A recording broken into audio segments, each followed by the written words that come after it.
Hey there. Today, I have with me Peter Drew, who's an artist from Adelaide and is the man behind the Real Australian Say Welcome posters, which you may have seen around your city or town. Today, we're going to talk a bit about the Real Australian Say Welcome project, as well as Australian society's attitudes on on the topic of asylum seekers and refugees. But before we jump into that, Peter, can you tell us where you grew up and how you ended up here in Adelaide? I was born in Glenelg. I've lived in Adelaide pretty much my whole life. I've travelled and I studied in Glasgow for a year, but the majority of my time I've sort of grown up and lived here in Adelaide. Awesome. That's awesome. And in 2015, like last year, you began the Real Australian Say Welcome campaign, where you posted 1,000 of these posters around Australia, which received an incredible public response. So, Peter, with your background of living here in Adelaide and just in Australia, what drove you to actually start this campaign to change attitudes around asylum seekers? Well, my art for a very long time was apolitical, and I still don't like, a lot of political art. But it was living overseas for a year that changed my art, because I think living overseas, you experience what it's like to have identity imposed upon you. Because in Glasgow, I was the Australian guy, and it made me think, well, what does that mean? What do I like about Australian identity? What do I want to change about it? And so my art shifted towards that. And I've always thought about politics a lot, but I like keeping it out of my art for a number of reasons. But it was especially because the Australian federal election was on at the time. It was 2013, and both major parties were promising to stop the boats. Right. And I thought that was particularly absurd coming from a nation of immigrants. And so I made a poster which parodied that phrase using the context of colonialisation and my art ever since has been sort of focused on not just that topic, but Australian identity as a whole. That's awesome. Incredible.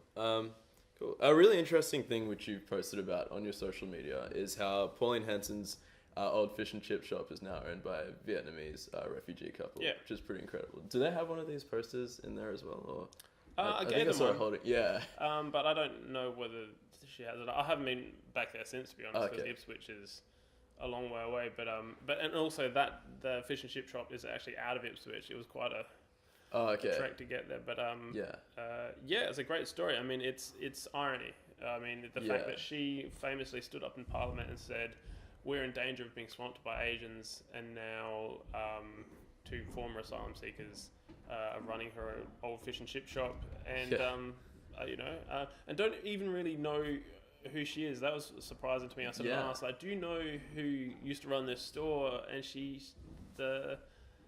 just said, "Oh, she was a famous lady."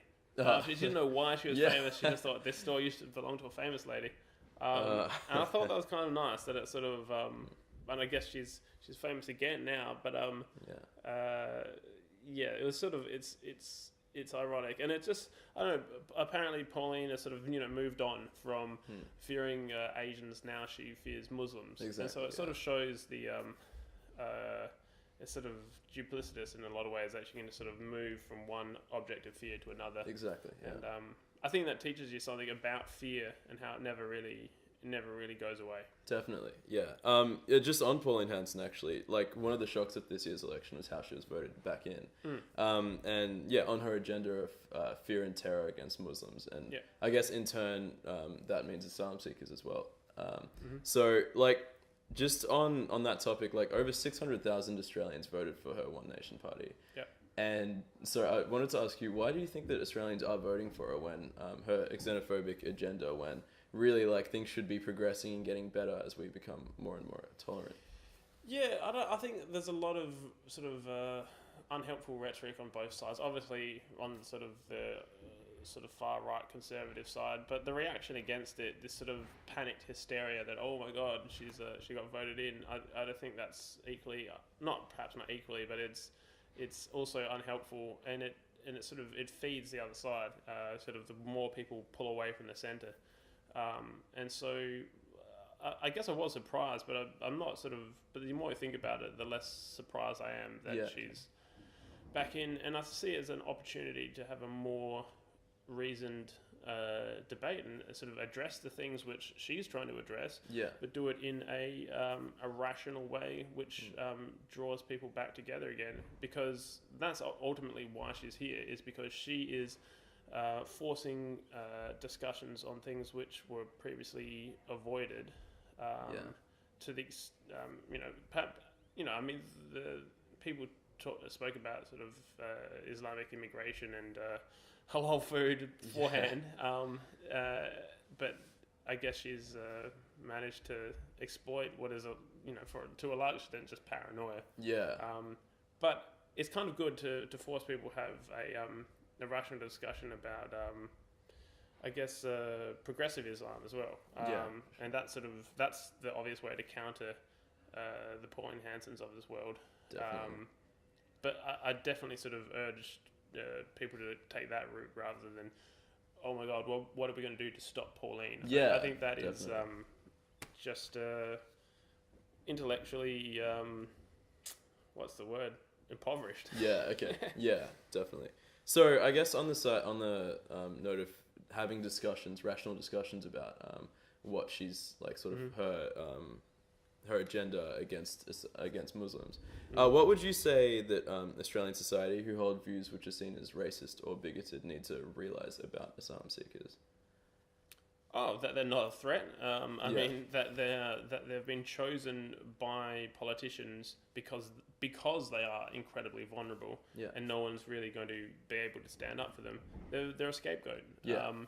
And it's a button that can sort of stir up fear and get conservative people elected, because if people are afraid, they need a big, strong conservative to sort of to protect them. And so, they're absolutely no threat. And and at the moment they're being sort of horrendously poorly treated by Australia. So definitely. So after the Real Australian Say Welcome project, on your blog, you said that people who hold negative attitudes around asylum seekers, they aren't necessarily racist or bigots, but rather they're just trapped in this media bubble which gives them a false and an isolated idea of asylum seekers. So for Australians who actually want to see asylum seekers welcomed into this country, which probably makes up majority of the people watching this interview, what would you say our responsibility is to change this misleading picture which the media portrays of asylum seekers?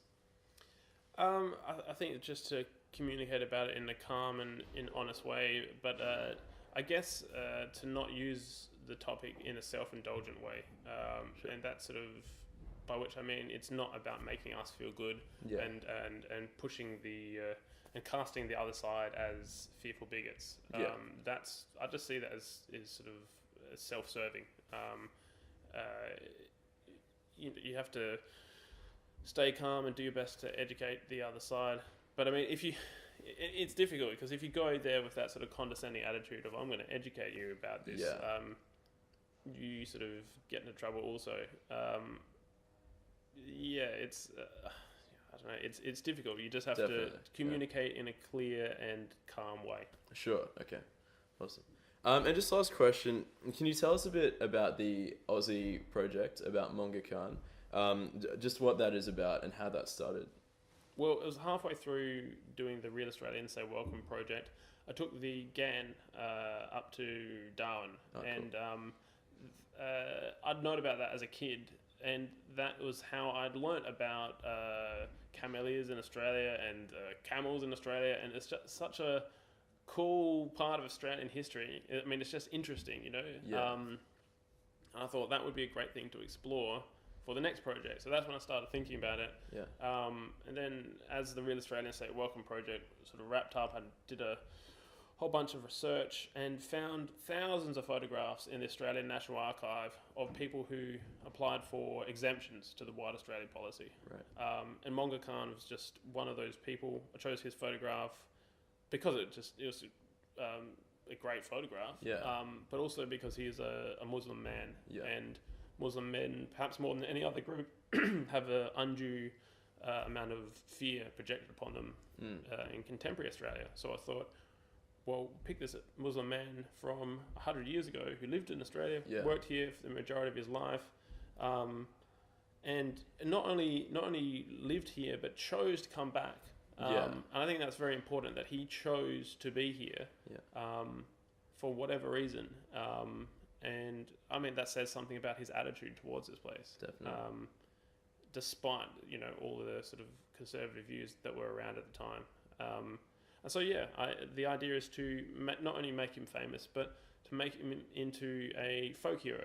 And that's something which requires the imagination, sort of people's collective imagination. That's what I'm interested in as a artist. It's more than just history. I mean, history is the base of it, but then there is all the emotion that you can have with mythology. You can really fall in love with a character and go, he is not only himself, but he is also a part of all of us. That's something special that art can do, which history and sort of scientific empirical knowledge can't really do. That's incredible. Awesome. Thank you so much for your time. Really appreciate it. No worries. Thanks. Awesome.